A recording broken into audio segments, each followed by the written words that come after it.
복받을 사람들은 복받을 짓을 합니다. 아멘. 예.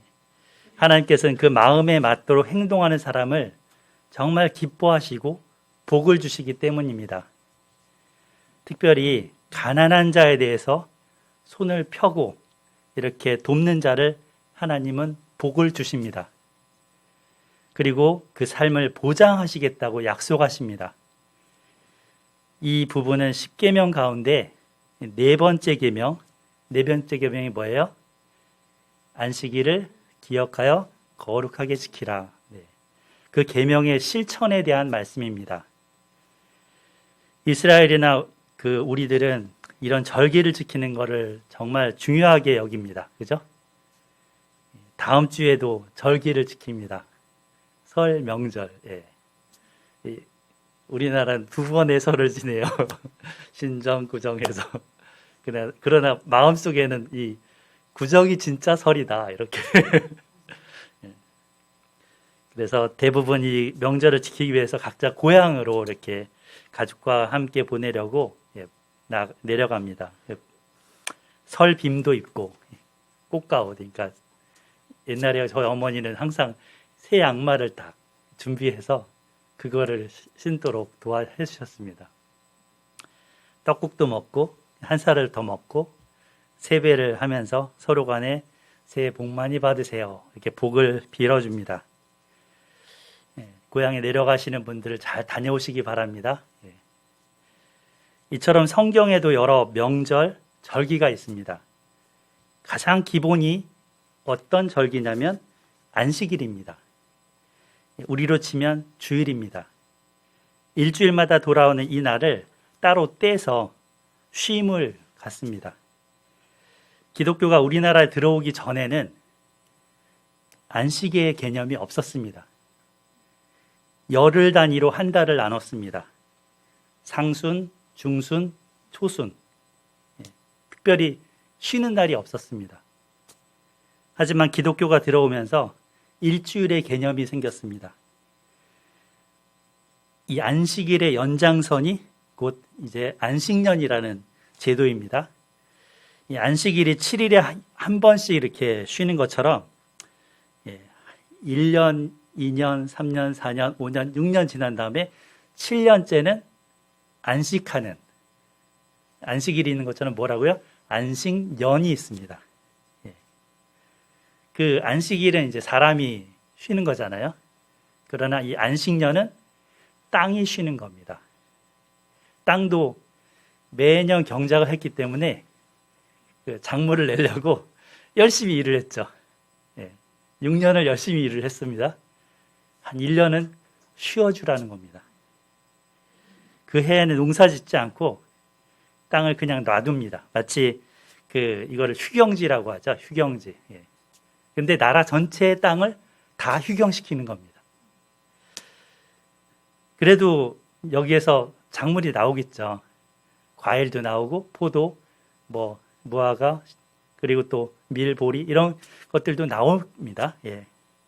근데 이런 것들은 땅 소유자가 독차지하지 않습니다. 보통 안식년이라고 하면 뭐가 생각나세요? 안식년 하면은 교수님들이 안식년 갖는다. 그래서 7년에 한 번씩 이렇게 학교 수업도 안 하고 또 외국에 놀러 가서 보내다가 이렇게 오시는 안식년. 근데 원래 안식년은 그게 아닙니다. 사람이 쉬는 개념이 아니라 땅이 쉬게 하는 게 안식년입니다. 땅을 경작하지 않고 놀려두는 이런 것을 안식년이라고 하는 거였죠. 이 안식년에 그럼 소출은 땅 소유자가 가지지 않으면, 홀로 독차지하지 않으면 누가 같이 나눕니까? 종들이나 이웃들, 심지어는 들짐승들, 이런 것들이 같이 먹고 나눌 수 있도록 합니다. 그래서 오늘 신명기 15장은 이 안식년을 배경으로 하고 있습니다. 이 해는 땅을 가진 사람이건 없는 사람이건 경제적인 활동을 할 수가 없죠. 그러니까 수익이 거의 없는 거잖아요. 그러면은 이미 빚을 진 사람은 그 빚을 갚을 수 있는 능력이 더 떨어집니다. 그래서 이 안식년에 어떻게 하라고 하는가? 그게 오늘 배경입니다.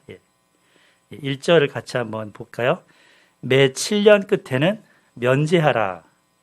여기 매 7년이라는 게 안식년인 거죠. 매 7년 끝, 안식년. 그의 끝에는 면제하라. 그러니까 이 안식년이 되는 7년의 그 끝에 자기한테 돈 빌려간 사람들의 그 빚을 면제해 주라라는 겁니다.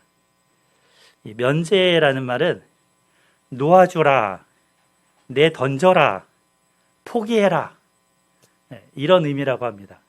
원어의 그 단어의 뜻을 찾아보면. 그래서 안식년이 있음으로 해서 땅이 없는 가난한 사람들이 이 소출을 가지고 연명을 할 수 있는데 빚을 갚기 어렵다 그랬죠. 그 빚을 놔줘라, 포기해라, 이렇게 된다는 거예요. 7년째에는 자비를 베풀어라 라는 거죠. 정말 매우 따르기 힘든, 정말 누군가에게 빚을 이렇게 돈을 빌려준 사람으로서는 굉장히 부담이 되는 말씀입니다. 그죠? 명령입니다. 이 규례가 어떤지 좀 더 살펴보겠습니다. 2절 같이 한번 읽어보겠습니다. 2절 시작. 면제 규례는 이러하니라. 그의 이웃에게 꾸어진 모든 체주는 그것을 면제하고 그의 이웃에게나 그 형제에게 독촉하지 말지니 이는 여호와를 위하여 면제를 선포하였음이라. 이 본문은 사실 굉장히 짜임새 있게 되어 있습니다. 특별히 용어에 있어서 굉장히 섬세하게 용어를 채택하고 있습니다. 특히 어떤 말을 쓰냐면 여기에 나오죠. 그 이웃에게나 그의 형제에게라는 말을 자주 사용합니다. 몇 번이 나오냐면 한 7번이 나와요. 이스라엘 동족에게라고 해도 될 텐데 형제에게라고 부릅니다. 이웃, 형제. 그러면은 굉장히 매우 친근한 그런 사이의 대상을 일컫는 거죠. 그죠? 형, 동생이니까. 돈 빌려간 사람을 그 형제라고 지금 부르고 있습니다. 가족 구성원의 그 형제 자매인 것처럼 돈 빌려간 사람을 그렇게 형, 아우, 동생으로 이렇게 얘기를 하는 거죠. 그 빚을 못 갚아서 이제 못 갚아갖고 힘겨워하고 있는 만약에 가족이라면 면제 정도 할 수 있지 않을까요? 전혀 남이 아니니까, 그죠? 같은 가족이니까. 그 부부와 자녀 간에도 좀 면제해 줄 수 있지 않겠습니까? 그래서 이 형제란 말을 지금 계속 모세는 쓰고 있습니다. 두 번째 본문의 특징은 뭐냐면 이 히브리어 원문으로 보면 이게 뚜렷하게 나오는데 동사가 연달아서 똑같은 동사가 두 번이 반복돼서 나옵니다. 하나는 뭐 부정사 절대형, 하나는 미완료형 뭐 이렇게 갖고 이게 한꺼번에 딱 이렇게 나오면 뭐냐면 강조하는 겁니다. 그 하나님이 선악과를 너는 절대로 먹지 말라 그랬잖아요. 그게 그런 방식으로 되어 있습니다. 먹지 마라. 절대로. 이게 두 동사가 연달아 나옵니다. 여기에 그런 동사가 굉장히 많이 나와요.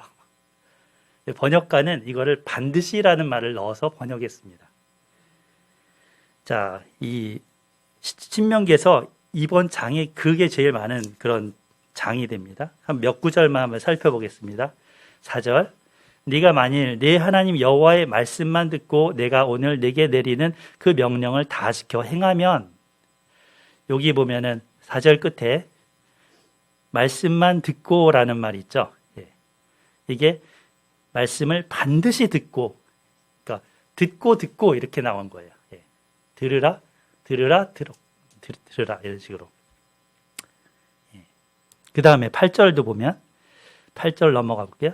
반드시라는 말을 써놨죠. 반드시 내 손을 그에게 펴서 그에게 필요한 대로 쓸 것을 넉넉히 구워주라. 여기서 반드시 내 손을 펴라 이 부분도 넉넉히 구워주라. 그 뒤에도 넉넉히 구워주라. 이 두 개의 어떤 단어들이 다 반드시 같은 형식입니다. 같은 방식으로 말을 하는 것입니다. 이렇게 강조를 하시면서 반드시 이것을 실천했으면 하는 강한 바람을 갖고 모세는 호소하고 있습니다. 그리고 어떤 약속을 하시든지 한번 보면 여기서도 매우 강조하는 것을 알 수 있습니다. 그래서 그만큼 이제 가난한 자에게 자기 손을 펴서 나누고 그리고 그 빛을 면제하는 행동의 중요함을 말씀하는 겁니다. 이렇게 할 때 어떻게 해줄지도 강조하는데 한번 볼까요? 5절. 네 하나님 여호와께서 네게 기업으로 주신 땅에서 네가 반드시 복을 받으리니 너 중에 가난한 자가 없으리라. 여기서도 5절에서 반드시 복을 받는다 했죠. 이게 복을 받는다, 복을 받는다 이렇게 한 거예요. 10절 전반부에도 같이 읽어볼게요. 10절 앞부분만 시작.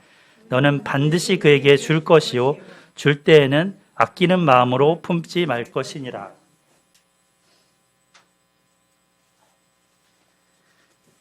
여기서도 반드시 주겠다고 헛된 말이 아니다. 꼭 지켜주겠다 하십니다. 하나님의 마음은 이 가난한 자들을 향해서 긍휼로 가득해 갖고 그 땅에 사는 이들이 고통하는 그 소리를 그냥 지나치지 않으십니다. 그 사람들의 신음소리, 걱정소리 여기에 민감하십니다. 빛을 지고 싶어서 지는 사람이 어디 있겠습니까? 먹고 살기 위해서 애쓰는데 어떤 갑자기 재난이 닥친다든지 또는 몸에 질병이 온다든지 직장을 갑자기 잃는다든지 이러면은 당장 먹고 살 게 없으니까 누군가의 도움을 청하면서 빚을 집니다. 지금 도움을 주시면 나중에 꼭 갚겠습니다 하면서 빚을 집니다. 근데 이렇게 빚을 졌지만 그 빚이 삶과 마음의 큰 짐으로 마음의 부담감으로 얹혀져 있습니다. 잠을 자도 편하지가 않습니다. 밥을 먹어도 편하지가 않습니다. 그 빚 때문에 6년 동안 그 빚으로 인한 마음고생을 넉넉하게 합니다. 참 많이 하는 거죠. 갚지는 못해도 마음은 늘 빚진 자 그런 거죠. 갚으려고 애를 쓸 수도 있습니다. 근데 하나님이 이 사람을 보십니다. 그리고 그 돈을 빌려준 사람한테 이 형제가 이런 어려움에 처한 것을 이해하고 자비와 긍휼을 베풀기를 원하십니다. 빚을 면제해 주라. 빚을 면제해 주라. 자, 그럼 빚을 면제해 준다는 건 뭘까요? 면제. 아예 빚을 다 안 받게 하는 거냐? 아니면 이자를 덜 줄여서 해주는 거냐? 빚의 일부를 깎아주는 거냐? 아니면 그 해만 안 받고 가만히 참아주는 거냐? 여러 가지 해석이 될 수가 있겠죠? 번역 성경을 비교해서 이 부분을 보면 조금 이해하는 데 도움이 됩니다. 우리말 성경이라는 성경에서는 빚을 탕감해 주라고 번역을 했습니다. 그러면 이제 빚진 거의 일부를 깎아주라는 얘기인 거죠. 공동 번역은 빚을 삭 쳐주어라. 삭 쳐준다는 것도 비슷한 얘기인 거예요. 이렇게 줄여주라. 그래서 줄여줘서 빚으로 인한 부담을 줄여주라는 겁니다. 이렇게 함으로써 빚진 사람의 사정을 봐주고 그 선행을 베푸느라는 것입니다. 근데 이걸 왜 하느냐? 여기 본문에 보면 이는 여호와를 위하여 면제를 선포했다라고 했습니다. 하나님 때문에 하는 것입니다. 하나님 때문에. 그래서 인간적으로는 빌려준 것에 대해서 이자까지 쳐서 받는 게 맞죠. 그죠? 정당한 거잖아요. 하지만 하나님으로부터 선택된 그 백성이 된 자는 그 하나님 때문에 이 빛을 면제하라는 겁니다. 왜냐하면 그가 은혜 받은 자이기 때문입니다. 이 사람이 벌어먹고 사는 것도 자기 노력으로 사는 것 같지만 아닙니다. 하나님 때문에 사는 겁니다. 하나님 은혜의 기초에서 사는 것입니다. 그래서 7년에 한 번은 이런 특별한 호의를 베풀어서 같이 사는 땅에서 어려움을 겪는 이웃을 돌봐주라고 하십니다. 이렇듯이 하나님이 주신 말씀, 율법은 선하고 의롭고 또 그 사회를 밝게 해주는 역할을 하는 걸 알 수 있습니다. 자, 그러면 면제를 해주면 빌려준 사람한테는 경제적인 손실이 따르겠죠. 이해득실을 따지면 손해보는 겁니다. 3절 볼까요? 이방인에게는 네가 독촉하려니와 네 형제에게 구워준 것은 네 손에서 면제하라. 그러니까 나와 관계가 먼 이방인, 외국인에 대해서는, 불신자에 대해서는 돈을 받으려고 하는 것, 이건 괜찮다는 겁니다. 하지만 네 형제에게 구워준 것은 하나님 안에서 이렇게 용납하고 기다려주고 또 깎아주라 하는 것이죠. 오늘날 우리 시대는 자본주의 시대의 사회잖아요. 돈이 중심이 된 시대입니다. 그래서 참 이 말씀은 우리가 실천하기 어려운 말씀입니다. 오늘 현대 사회는 신용사회라고 해서 신용도 이 신용카드라는 게 빚이에요, 빚. 사실 내가 카드로 결제를 하지만 나중에 갚겠다라는 그 신용으로 하는 겁니다. 월급 들어오면 거기서 차감되면서 빚을 갚아나가는 방식입니다. 돈을 빌려주라, 빌리라라는 게 일상적인 거예요. 문자가 오고 전화가 오면서 대출하세요, 이렇게. 근데 대출 이자랄지 은행 금리는 날로 높아지고 있습니다. 갚을 시기를 놓치면 어떻게 돼요?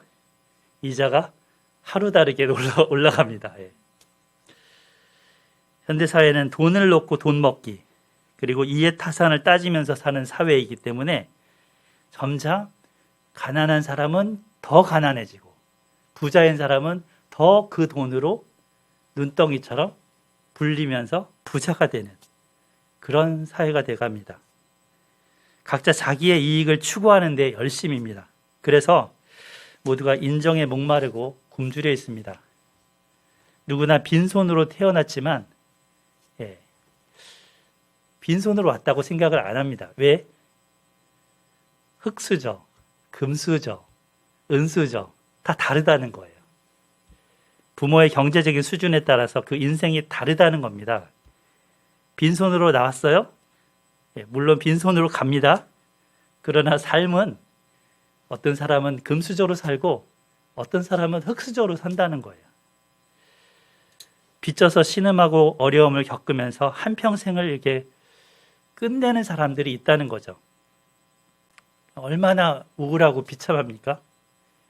가끔 뉴스를 통해서 보면 빚더미에 헤어나오지 못해서 스스로 자기만 하면 또 그런데 가족까지 같이 가족하고 같이 차 안에서 그런 극단적인 결정을 하는 것들을 듣지 않습니까? 목숨이 돈보다 중요합니까? 목숨이 돈보다 중요하죠. 돈이 목숨보다 중요합니까? 아니죠. 돈 때문에 목숨을 버린다면 이 얼마나 안타까운 일입니까? 하나님은 자기가 지어서 이 땅에 보낸 사람들이 행복하게 잘 살기를 원하십니다. 가나안 땅에 지금 들여보낸 이 하나님의 백성들이 서로 행복하게 서로 사랑하며 살기를 원하십니다. 그런데 그 땅에서 빈부격차가 이렇게 점점 나고 어떤 가난한 사람들이 스스로의 목숨을 버리고 이런 거를 원하지 않습니다. 빚에 쪼들리며 사는 것을 원하지 않으십니다. 부득이하여 이렇게 빚을 졌을 경우에 형제 애로서 보듬어주고 서로에게 배려와 사랑을 베풀기를 원하십니다. 그래서 이 안식년 7년에 한 번은 면제하라는 규례를 제정을 하십니다. 누구는 빚지고 종이 되고 또 누구는 자기도 다 쓰고 죽지 못할 만큼 돈을 쌓아두고 살아가는 그런 불합리한 그런 악한 모습을 원하지 않으시기 때문입니다. 자, 한편 다음 한번 넘겨보실까요? 주기도문이 하나 있는데 우리가 잘 아는 주기도문에서 한번 읽어볼까요? 주기도문 6장 12절 시작. 우리가 우리에게 죄 지은 자를 사하여 준 것 같이 우리 죄를 사하여 주시옵고. 항상 우리 주기도문 하는 그 구절 중에 하나죠. 근데 여기 한글 성경에는 죄라고 했지만 영어 성경에서는 이것을 빚으로 써놨습니다. And forgive us our debts as we also have forgiven our debtors. 이렇게 그 헬라 원문에 있는 이 단어를 그대로 옮겼기 때문입니다. 여기서 헬라 원문에 있는 단어가 빚이라는 단어를 쓰고 있기 때문입니다. 그 빚 져본 사람은 압니다. 빚을 졌을 때 마음이 점점 독해지고 죄를 짓고자 하는 충동도 일어나는 것을 압니다. 이렇게 빚을 못 갚음으로 인해서 죄질 수 있는 사람에게 빚을 탕감해 주는 것은 죄를 용서하는 것과 연관되어 있습니다. 그래서 우리가 우리에게 빚진 자들에게 있는 빚을 탕감하여 준 것처럼 면제하여 준 것처럼 우리의 빚을 탕감하여 주시옵고 면제하여 주시옵고 이렇게 기도하는 거랑 같은 얘기입니다. 자, 그 다음 보면 예수님은 이제 마태복음 18장 23절에서 35절에 그 형제의 죄를 용서하는 것에 대해서 가르치신 비유가 있습니다. 하나의 비유인데 여러분들도 잘 아시는 내용이죠. 한 임금이 결산을 하고자 했어요. 근데 1만 달란트 빚진 사람을 데려왔습니다.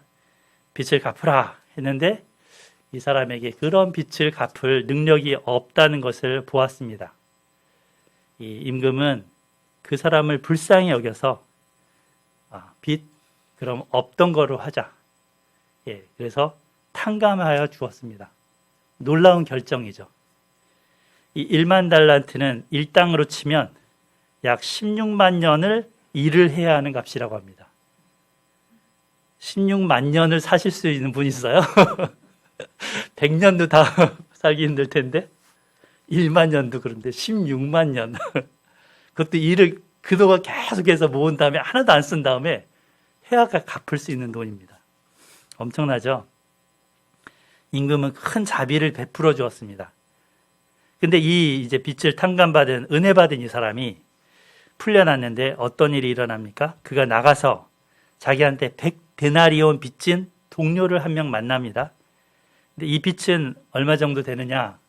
누가 계산해 봤는데 데나리온이 하루 1당입니다. 그러니까 100일 일한 1당. 한 석 달 조금 더 일한 금액인 거죠. 이 돈도 사실은 만만치 않은 적은 돈은 아닙니다. 이 사람은 그 동료를 어떻게 합니까? 멱살을 잡고 야, 돈 내놔. 너 빌려간 데나리온 있잖아. 언제 갚을 거야? 나 지금 당장 받아야 되겠어. 좀만 기다려주세요. 안 돼. 지금 내놔. 그러면서 결국은 이 사람을 자기 감옥에 가두어 버렸습니다. 자기 자신은 갚을 수 없는 엄청난 빚을 다 탕감받았는데 그것에 비하면 세 발의 피 같은 그 돈을 갚으라고 하면서 옥에 가두었습니다.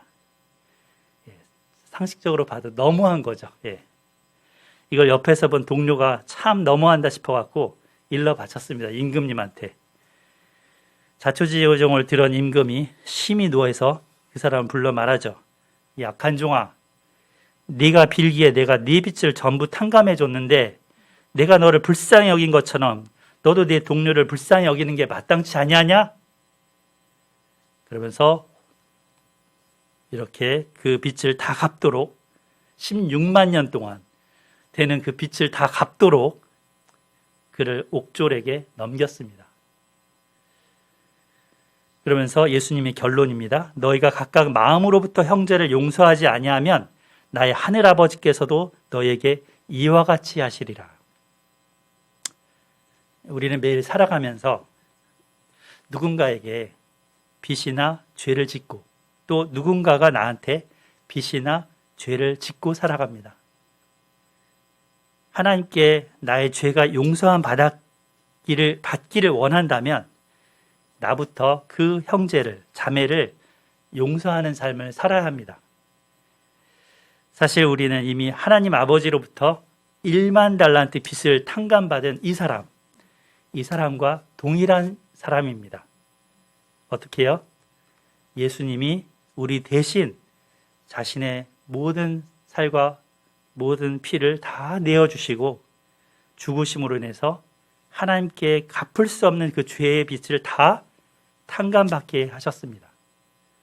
이것이 복음이고 이것이 기쁜 소식입니다. 이 은혜가 너무 크고 너무 값집니다.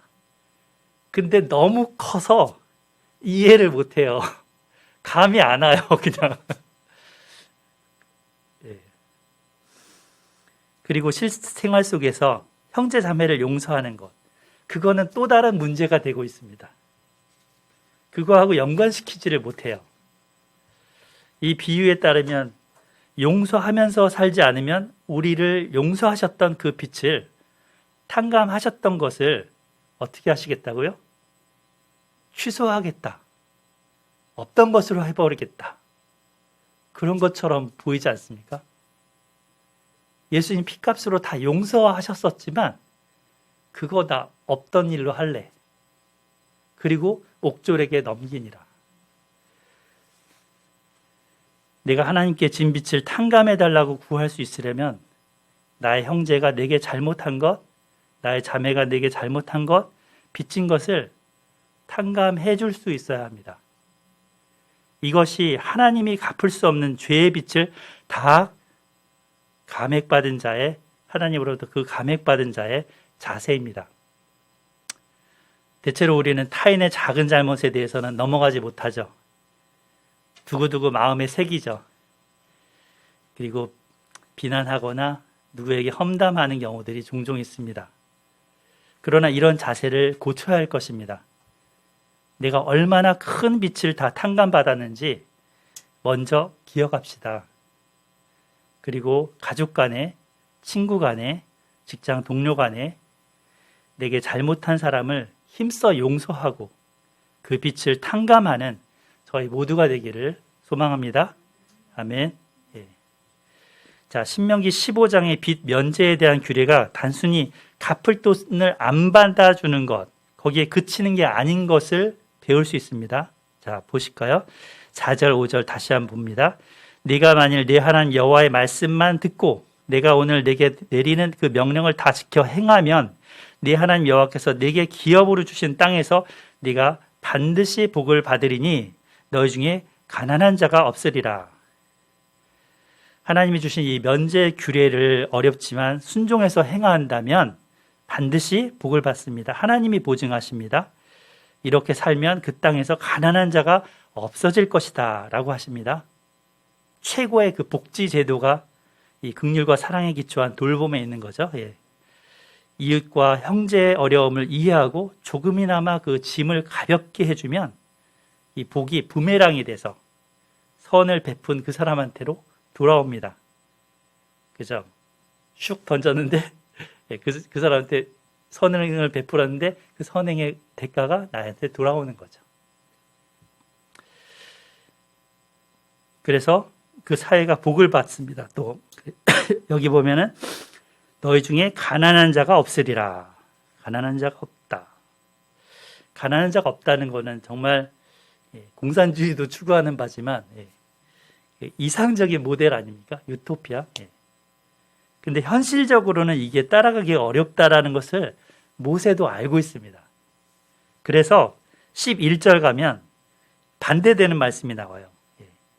땅에서는 언제든지 가난한 자가 그치지 아니하겠으므로, 그죠? 앞에서는 가난한 자가 없으리라 해놓고 뒤에 가서 가난한 자가 그치지 않을 거다. 이게 이상과 현실입니다. 모세는 정말 너희가 이 말씀대로 행하면 이 이상을 이룰 수 있겠지만 니네가 해왔던 걸 보면, 니네 그 꼬라지를 보면 앞으로 할 게 보이거든. 그래서 가난한 자가 그치진 않을 것 같아. 그러는 거죠.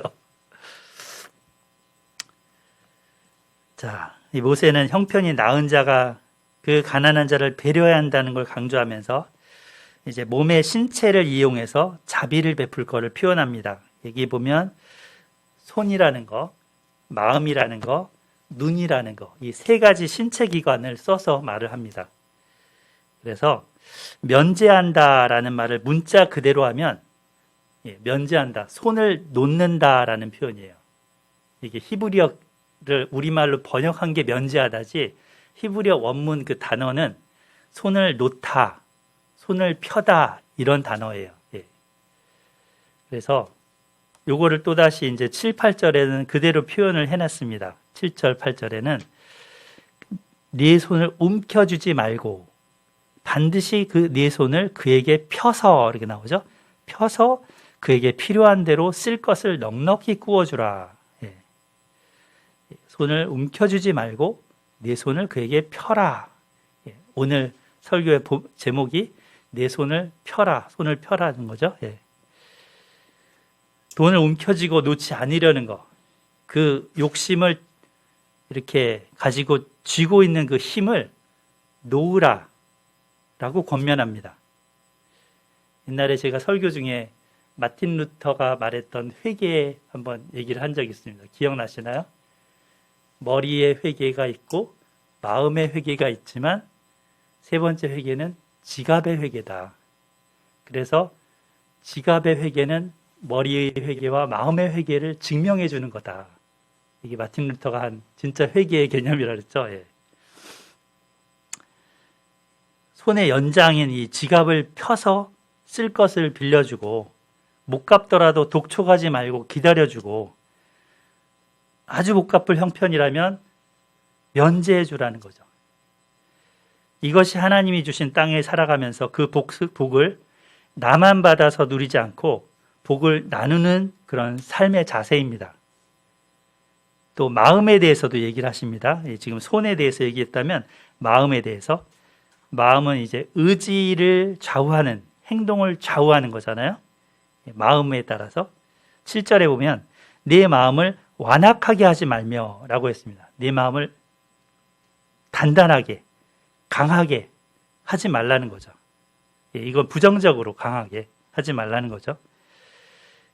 빛을 면제해 주라는 하나님의 규례에 대해서 부담스럽게 생각하는 사람이 분명히 생깁니다. 마음에. 그런데 그런 악한 생각을 가지지 말라고 모세는 타이릅니다. 9절에도 나옵니다. 9절 앞부분.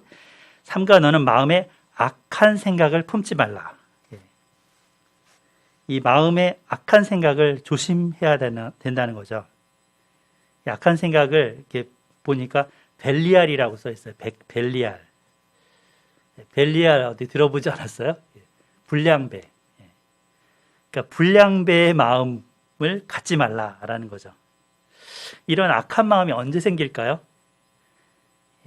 빛을 면제해 주라고 한 안식년이 가까울 때 이 악한 마음이 점점 더 커집니다. 그래서 9절 후반부에 보면 또 이르기를 일곱째 해 면제년이 가까이 왔다 하고 네 궁핍한 형제를 악한 눈으로 바라보며 아무것도 주지 아니하면 그가 너를 여호와께 호소하리니 그것이 내게 죄가 되리라. 안식년이 가까우니까 필요한 사람이 돈 좀 빌려달라고 해도 곧 있으면 못 받을 거 아니야.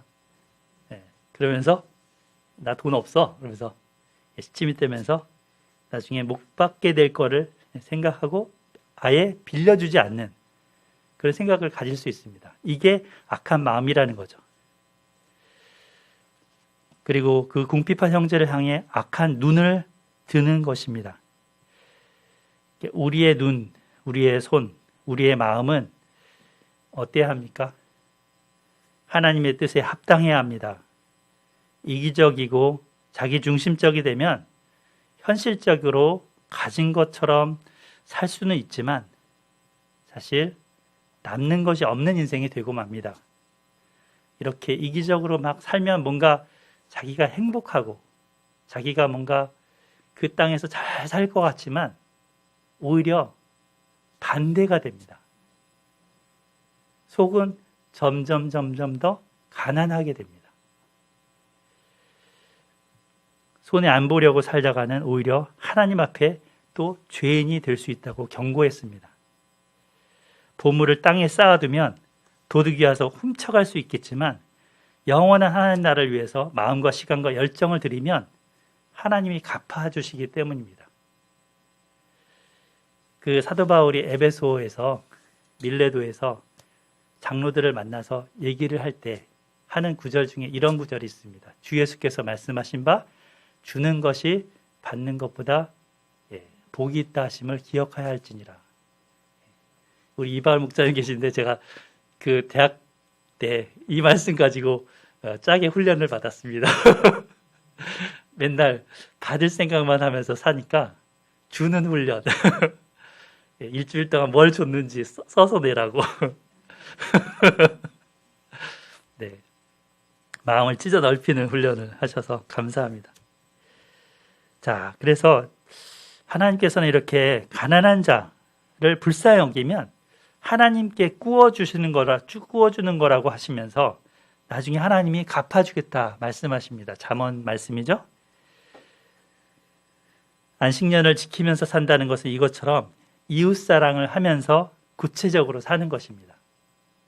그냥 땅을 경작 안 하고 놀리는 것만 그치는 게 아닌 거죠. 구체적인 사랑의 실천이 따르는 겁니다. 지금도 이 세계에는 하루에 굶어 죽는 사람 수가 약 2만 명에 달한다고 합니다. 4.25초마다 한 명꼴로 지금 굶어 죽고 있다고 합니다. 통계상으로. 또 빚은 어떻습니까? 우리나라 가계부채 비율은 매년 늘어나고 있고 빚이 없는 집이 없을 지경입니다. 한국은 대출로 연명하고 있고 20대 청년들 중에는 소위 영끌 이렇게 있는 거 다 끌어다가 투자하는, 그리고 이제 투자했는데 망하면 빚더미에 앉는 거죠. 그러면서 미래를 준비한다는 사람들이 참 많습니다. 위험합니다, 참으로. 과연 누가 빛을 탕감해 줄 수 있는 사람인지 알 수 없는 그 나락으로 한국 사회가 지금 계속 가고 있습니다. 제가 매일 그 어린 시절에는 초등학교 때 이렇게 학교를 갈 때 육교를 넘어갔는데 육교 건너갈 때 항상 늘 거지가 있었습니다. 국어를 하고 있었습니다. 근데 어느새 거지가 없는 한국 사회처럼 여겨졌습니다. 근데 IMF 터지면서 점차 노숙자들이 추운 겨울에도 얇은 종이 한 장 깔고 그 추위를 견디는 것을 최근에도 볼 수 있지 않습니까? 이러다 보니까 분노가 이 사회를 가득 채우고 있고 소득의 중간층이 거의 사라지면서 아예 잘 살던가 아예 못 사는 그 경제적인 격차가 심화되고 있습니다. 이러면 사회가 불안한 거죠. 전쟁이나 폭력적인 혁명으로 뒤집으려는 그런 분위기가 생기게 됩니다. 자주 파업과 분규가 일어나고 또 자살률이 급증합니다. 더 이상 빚을 못 갚는 상태에서 파산을 신고하고 나앉는 그런 것입니다. 근데 교회는 정말 많아졌는데 이 일들이 이렇게 더 커진다는 것이 왜 그럴까요? 교회가 교회답지 못하기 때문입니다. 성도가 성도답지 못하기 때문입니다. 하나님의 마음으로 순종하고 실천하는 것이 적다 보니까 삶과 신앙이 괴리되어 살아가다 보니까 사회는 별로 변화가 없는 겁니다. 사회에 그다지 영향이 없는 겁니다. 우리는 말씀을 통해 하나님의 심정과 하나님의 마음을 알아야 합니다. 하나님은 그 앞에 궁핍한 자, 곤란한 자를 그냥 지나치지 않으십니다. 그리고 우리의 손을 통해서 도와주었으면 하는 그 바람을 말씀을 통해서 하고 계십니다. 예수님께서도 제자들한테 이 5,000명 이상 되는 사람들 앞에서 뭐라고 그러셨어요? 너희가 먹을 것을 주라. 너희가 주라. 실제로 먹이신 것은 주님이 놀라운 이적으로 먹이신 거지만 제자들의 그 손을 통해서, 제자들의 그 마음을 통해서 일하셨습니다. 7년째 안식년이라는 이 시기는 땅을 쉬게 하는 시기면서 동시에 가난한 자를 쉬게 하는 때이어야 합니다. 그래서 하나님의 마음을 시원하게 해드리는 때이어야 합니다. 내 주변의 이웃과 형제 자매들의 그 궁핍함에 대해서 민감한 손과 민감한 마음, 그리고 민감한 눈이 우리에게 있기를 바랍니다. 내 배만 부르면 다 됐다가 아니라 힘겨워하는 사람들한테 손을 펴고 마음을 쓰고 또 바라보는, 눈으로 바라보는, 그래서 도움을 줄 수 있는 우리 모두가 되었으면 합니다. 아멘. 자, 12절부터 후반부는 면제년에 이제 빛을 면제해 줄 뿐 아니라 같은 동족들을 노예로 데리고 있더라도 그 면제년에는 자유롭게 풀어주라라는 말씀입니다. 12절 같이 읽어보겠습니다. 시작. 내 동족 히브리 남자나 히브리 여자가 내게 팔렸다 하자. 만일 여섯 해 동안 너를 섬겼거든 7째 해에 너는 그를 놓아 자유롭게 할 것이요. 예. 여기서 7째 해에는 그 안식년이 아닙니다. 그 앞에는 안식년이었지만 종으로 팔려온 그 시기부터 한 해, 두 해에서 해서 7년이 됐을 때 그 종으로 지내게 된 그 7년을 얘기합니다. 6년간 섬겼으면 그만 이제 자유인으로 놓아주라 하는 거죠. 같은 동족, 같은 형제를 그만큼 부려먹었으면 됐어. 그만해 하면서 이제 빚을 탕감했던 것처럼 종이 된 그 사람에게 이제 그 풀어주는 자유인이 되게 해주는 겁니다. 이방인이 아닌 동족은 영구적으로 이렇게 노예로 부릴 수 없다는 것이죠. 6년간 일한 이후에는 자유인으로 놓아주는데 그냥 또 빈손으로 보내지 말라는 거예요. 빈손으로 보내면 어떻게 될 수 있어요? 또 그 사람이 다른 사람 노예가 될 수 있습니다. 그렇게 되기 때문에 이제 뭐 타작마당, 포도주 틈의 틀에서 이제 곡식과 과일 이런 것뿐만 아니라 살아갈 수 있는 생계까지도 잘 챙겨주라 하셨습니다. 그리고 이제 이방인 중에서는 영구의 노예를 부릴 수는 있지만 동족의 노예는 일정 기간만 허용한다 하셨습니다. 이 근거는 또 뭘까요? 이 근거는 안식일 개념입니다. 안식일 개념. 안식일 날 그 종과 가축도 이렇게 쉬게 하라고 해서 안식일을 정했죠. 그러면서 그 출애굽기 20장에 보면 너희도 종이었었고 이집트에서 그러니까 너희가 그 마음 알지 않냐? 그래서 너희도 좀 쉬게 해줘라 했었습니다. 그 개념입니다. 하나님께서 주신 자유함을 받은 그 은혜에 근거합니다. 15절에 나오죠. 15절 읽어볼게요. 15절 시작. 너는 애굽 땅에서 종되었던 것과 네 하나님 여호와께서 너를 속량하셨음을 기억하라. 그것으로 말미암아 내가 오늘 이같이 내게 명령하노라. 네, 그래서 그 은혜를 기억하고 이 안식일을 지키는 것처럼 지금 노예된 그 사람을 돌보아 주라는 겁니다. 너를 속량, 너를 건져 주셨음을 기억하라. 앞서도 우리가 그 1만 달란트 빚진 사람 얘기를 했었지만 그 사람이 그 은혜를 기억했다면 100데나리온 사람의 멱살을 잡았을까요? 기억하지 않았겠죠. 당장의 눈앞에 이익을 위해서 달려간 거죠. 우리는 그 은혜를 기억하는 사람이 되어야 합니다. 거기에서 우리의 선행이 나옵니다. 내 마음이 착해서가 아닙니다. 선행을 베푸는 건 내가 선행을 하는 그 마음을 수도를 쌓아서 막 이렇게 이렇게 그 뭔가 선한 마음을 이렇게 키워갖고 하는 게 아니고 은혜를 기억하는 데서 나옵니다. 우리를 죄에서 자유하게 하신 예수님을 기억해야 합니다. 전에는 죄의 종이고 사단의 종이었지만 이제는 예수님 안에서 참 자유인이 되었고 하나님의 자녀가 되었다는 것을 기억해야 합니다. 그래서 이것을 기억함으로 이웃사랑을 실행할 수 있습니다. 이 사람도 지금 자기 형제를 7년이면 놓아줄 수 있는 것도 그 은혜를 기억할 때 놓아줄 수 있는 겁니다. 안 그러면 경제적으로 계산하겠죠. 예. 한 사람 노동력이 얼만데. 그래서 자, 16절. 그런데 만약에 종이 자유자가 되기를 꺼려하는 상황이 있습니다. 자, 16절. 종이 만일 너와 내 집을 사랑함으로 너와 동거하기를 좋게 여겨 내게 향하여 내가 주인을 떠나지 않아야겠다 하거든 송곳을 가져다가 그의 귀를 문에 대고 뚫으라. 이거 아프겠네요. 그리하면 그가 영구히 내 종이 되리라. 내 여종에게도 그같이 할지니라. 예. 주인과 함께 있는 게 좋은 거죠. 지금 이 노예되었는데 나가고 싶지 않은 거예요. 이 경우는 몇 가지가 있어요. 물론 주인하고 종하고 굉장히 사이가 좋을 때, 또 하나는 그 종으로 들어왔을 때 장가를 간 거예요. 그래서 자기 부인과 애가 생겼어요. 그런 건 7년이 돼도 내보낼 때 같이 아내랑 자녀들을 같이 내보내지 못합니다.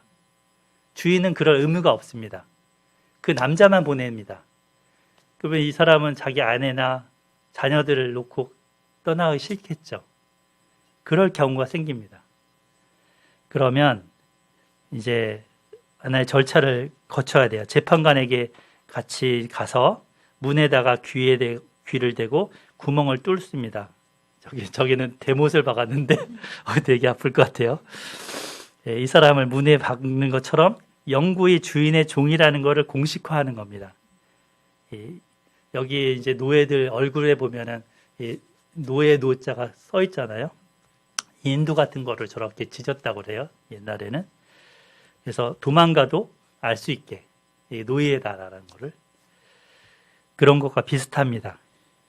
귀를 뚫은 이 종에 대해서는 주인은 이 사람을 평생 보살필 의무가 있습니다. 또 종도 진실하게 이 주인에게 충성을 서약하는 것입니다. 지금은 이제 미용으로 귀를 뚫고 이렇게 귀걸이를 달지만 고대에는 이렇게 노예가 평생 누군가의 노예가 되겠다라는 표시하는 표시였다는 거죠. 귀 뚫을 때 한번 생각해 보세요. 나는 누구의 노예인가? 평생 나는 누구의 노예가 될 건가? 그리스도의 종이라고 했던 바울 사도는 자신이 그리스도 예수님의 영원한 종이라고 했습니다. 주인 대신 예수 그리스도를 위해서 살아가겠다라는 것이었죠. 그런 종이 될 건가? 생각해 보시라고요. 자, 18절. 그가 6해 동안 품꾼의 삭새 배나 받은 만큼 너를 섬겼은즉 너는 그를 놓아 자유하게 하기를 어렵게 하지 여기지 말라. 그리하면 네 하나님 여호와께서 네 범사에 내게 복을 주시리라. 이 자유하게 하는 일을 하면 하나님이 복 주겠다 약속하셨습니다.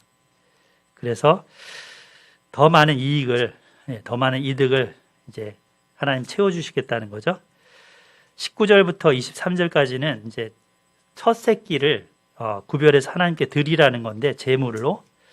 이 제물에 대해서는 그 초태생을 드리는 이유는 뭐냐면 이것도 출애굽 때의 이야기랑 연관되어 있는 거죠. 지금 다 이 개념들이 출애굽 때 받은 은혜에 기초해서 지금 너희가 가나안 땅에 가서 이렇게 하라는 거예요. 출애굽 10재앙 중에 맏아들을 다 하나님이 데려가시는데 어린 양의 피로 그 집안에 있는 첫 새끼, 첫 아들들은 다 살려주셨고 하나님이 이건 내 거야 하셨죠. 내 거야. 그래서 첫 새끼가 태어나면 그 새끼는 이제 잘 그 1년 동안 또는 반년 동안 키우다가 절기가 되면 하나님이 택한 그 장소에 가서 제물로 바쳐야 했습니다. 근데 만약에 초태생인데 병들거나 또는 어디가 흠이 있거나 그러면 그 집 성 안에서 자기 사는 마을에서 잡아먹을 수 있다라는 거죠. 예. 자, 말씀 마무리합니다. 이 땅에서는 언제나 경제적으로 힘든 사람들이 살고 있습니다. 그 도움의 손길을 필요로 합니다. 하나님의 사랑과 은혜를 먼저 받은 사람은 이런 사람을 그냥 지나쳐서는 안 될 것입니다. 손을 펴야 합니다. 마음에 완악하게 마음을 벨리알처럼 하면 안 됩니다. 우리의 눈은 악한 눈이 되어서는 절대로 안 됩니다. 형제의 필요가 무엇인지 살피고 돕고 섬김으로써 하나님의 마음을 표현하는, 하나님의 마음을 나타내는 우리 모두가 되라고 하십니다. 그러면 하나님이 복 주시겠다고 강조하고 약속하십니다. 새해 복 많이 받으세요. 자, 어떤 복을요? 하나님의 복을. 그 복 받을 짓을 할 때 하나님의 복이 여러분들에게 있을 겁니다. 주님이 먼저 우리를 향해서 선한 눈길을 보이셨고, 그리고 선한 손길을 펴셨고, 그 선한 마음을 우리에게 표현해 주신 것처럼 그것을 기억하시고 그렇게 이웃에게, 형제에게 행해야 되겠습니다. 이것은 쉬운 일이 아닙니다. 말은 쉽지만 삶은 또 다른 얘기예요. 아까 가난한 자가 없으리라 해놓고 가난한 자는 항상 떠나지 아니하리라, 이런 것과 비슷합니다. 예. 그러나 하나님께서 우리 공동체가 말씀을 바르게 알고 순종하고자 할 때 성령께서 도와줄 줄 믿습니다. 주변 사람들이 우리를 통해 하나님의 복을 알고 누리게 되기를 기도합니다. 아멘. 8절 말씀 같이 읽고 기도하겠습니다. 8절 시작. 반드시 내 손을 그에게 펴서 그에게 필요한 대로 쓸 것을 넉넉히 꾸어주라. 아멘. 하나님 아버지 감사합니다. 우리가 1만 달란트 빚진 자와 같은 그런 자입니다. 주님의 핏값으로 우리의 갚을 수 없는 죄의 값을 다 탕감해 주셨습니다. 주님 감사합니다. 우리가 이것을 기억하게 하옵소서. 그리고 우리가 주기도문을 입술로만 그렇게 고백하지 않고 정말 빛을 진 형제 자매에 대해서 매일같이 하나님 탕감하는 삶이 되게 하여 주시옵소서. 하나님, 저희들의 이러지 못했던 모습들을 용서하여 주시옵소서. 그리고 현실 속에 작은 실수나 작은 잘못이나 또 작은 빚진 그런 것에 대해서, 형제 자매에 대해서 너그러운 마음을 갖게 하여 주시옵소서. 손을 펴서 용서하고 도울 수 있는 저희가 되게 하여 주시옵소서. 우리의 마음을 넓혀 주시옵소서. 주님의 사랑으로 옷 입혀 주시옵소서. 주 예수님의 이름으로 기도합니다. 아멘.